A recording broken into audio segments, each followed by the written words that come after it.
What's going on, everybody? Rob A here, and today we're taking a look at Jurassic World Fallen Kingdom Indoraptor from Mattel. Now, this is the new figure based on the new movie Jurassic World Fallen Kingdom, but interestingly enough, nowhere on the packaging does it actually say Fallen Kingdom. It just says Jurassic World over and over again, which is pretty interesting. Now, another interesting thing is that this is, of course, from Mattel and not Hasbro. Hasbro had the license for all of the Jurassic Park toy stuff going back to, well, I mean, originally it was Kenner, but then, Hasbro bought out Kenner, and then so it was, all that fun stuff. But, so now Mattel has the license after the absolute garbage dump that was the toy line for Jurassic World. I barely bought any of the figures for that line, and I think on my channel I even have like 1 or 2 videos of the figures I did pick up,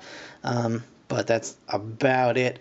These guys, however, look like they're going to be pretty amazing. Even just this package that I've got here, I know it's a new style and everything, but even just this package kind of brings me back a little bit to like super old school, real feel dino skin packaging, which is pretty awesome. So you can see the Indoraptor here in the package. Of course, this is the new bad guy from the second Jurassic World movie. He is touted as being super poseable, and you can see right off the bat, he pretty much is. He's got joints everywhere, and they're like super swivel and rocker joints and all kinds of cool stuff. I'm really excited about this guy. My copy does have a little schmutz on the nose, but I can probably get that with just a little bit of rubbing alcohol or some such device like that. On the back, you can see movie authentic posability. I'm not sure exactly what that means. It can just pose like it does in the movie, or, in the movie he's actually got joints that pose, which is weird. You can, of course, go to www.jurassicworld.com. It shows one dinosaur included in a couple of different poses here. It shows some of the other guys you can get. You can get Claire with the cracked gyrosphere. Oops, sorry, a little.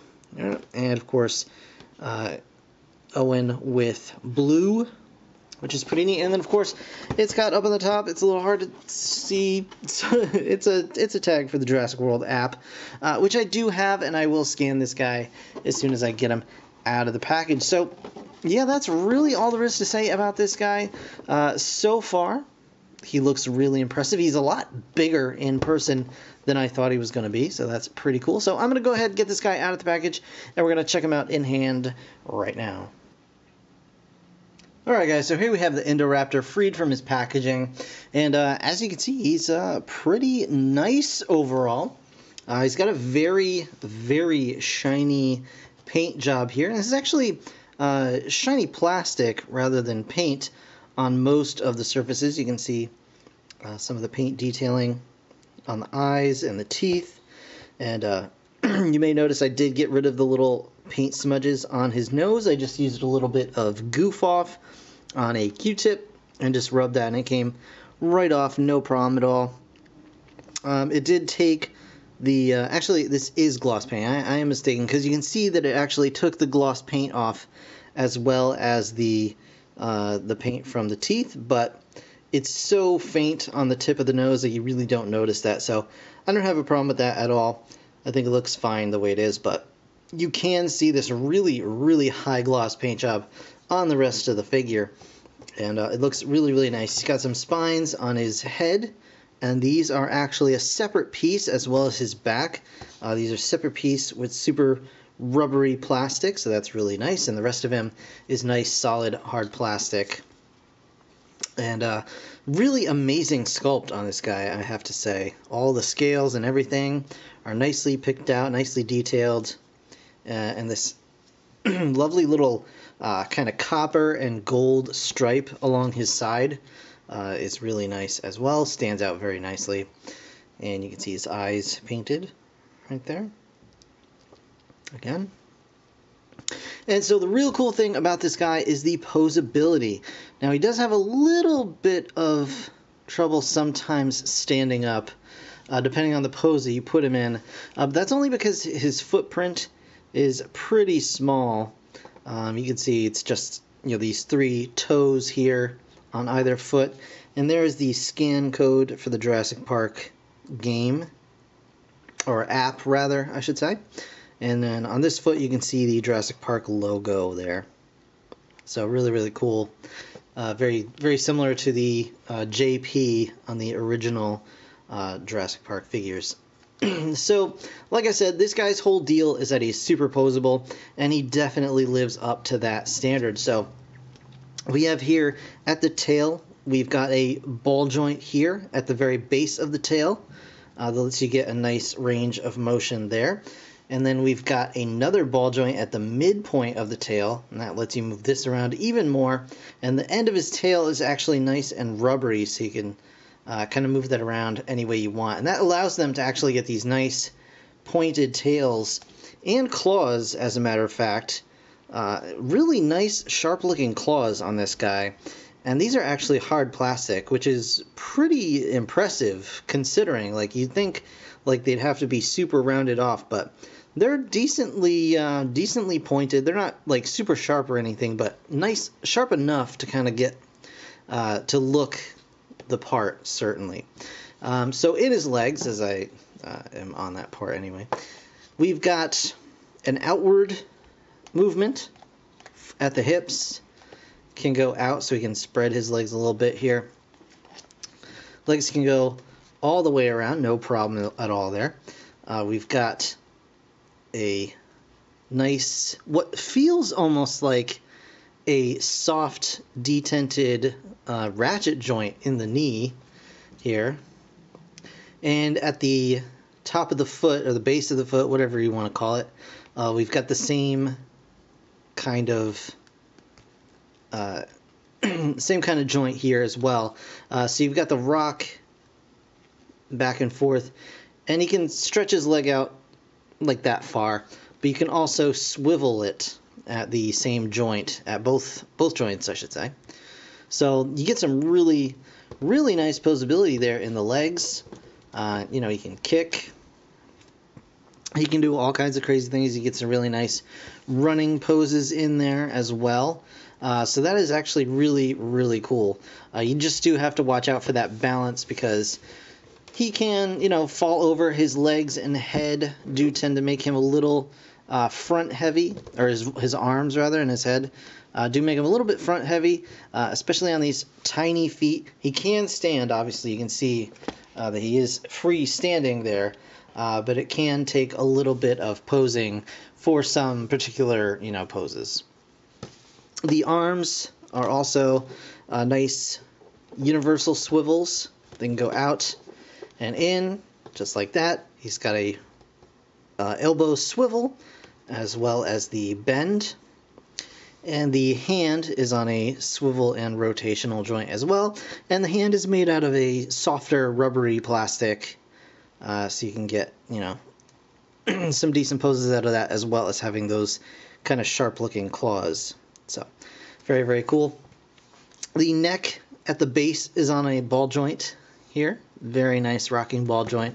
And then another ball joint at the top of the neck at the base of the head.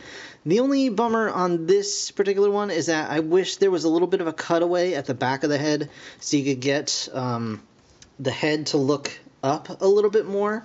Because if you're going into a lot of like very downward positions, if he's, you know, like, let's say, because I know the Indominus Rex kind of did this pose a lot, where he would like put his body like way down to the ground, and then his head would be up. You can get his head up about that far, but I would just like to see it up maybe a little bit more than that. But that's, again, not a huge deal. It's actually still really, really good range of motion. And then, of course, the mouth does open as well, so you can get lots of nice big mouth open poses like that. So very, very cool. And again, this guy is actually really a lot bigger than I anticipated. It's a $20 figure. I paid $20 for this guy, and I don't feel stung by that at all. Like, it feels like totally worth $20. So let's see if we can get this guy in an upright standing pose here. Let's get his arms kind of tucked in so we can show off his size. I only have one figure to kind of show off his size with, and that is the OG Red Rex. So we'll just show him off with that guy. Here. Come on, Rexy. So you can see Red Rex is quite a bit taller, but lengthwise, you know, the Red Rex is a lot bigger in every direction. But if you have the Red Rex and you're familiar with that, you can kind of get an idea of the scale of this guy. He's very decently sized. If I can actually get a ruler in here and give a little bit more. From the tip of the nose to the tip of the tail, he's about 41 centimeters, or about 16 and a half, 17 inches long, and stands about, I'm going to say, at the head, about 15 centimeters tall at the head, about 13 centimeters tall at the back, and so he's about 5 inches tall at the back, and about 6 inches tall at the head. So if you have a 6-inch tall figure, this dude's head is going to be kind of in line with that. So very, very, very cool. Really, really pleasantly surprised with Mattel's Jurassic World figures so far. You know, even though I've only got the experience with the one, I've seen many of the others, and I'm really looking forward to seeing more of them in store and picking those up and reviewing them for you. So very, very cool. I highly recommend this guy because, honestly, this is what I want out of all of my dinosaur toys, is just this level of sculpt, posability, paintwork. Just the level of detail and love that went into this figure is really really astounding and really something else. So yeah, that's what I want. I want a nice sizable Tyrannosaurus with just this posability. Would be phenomenal for me. But in the meantime, we've got this guy. He's pretty cool. He looks, you know, for a Fakeosaurus, he looks pretty decent.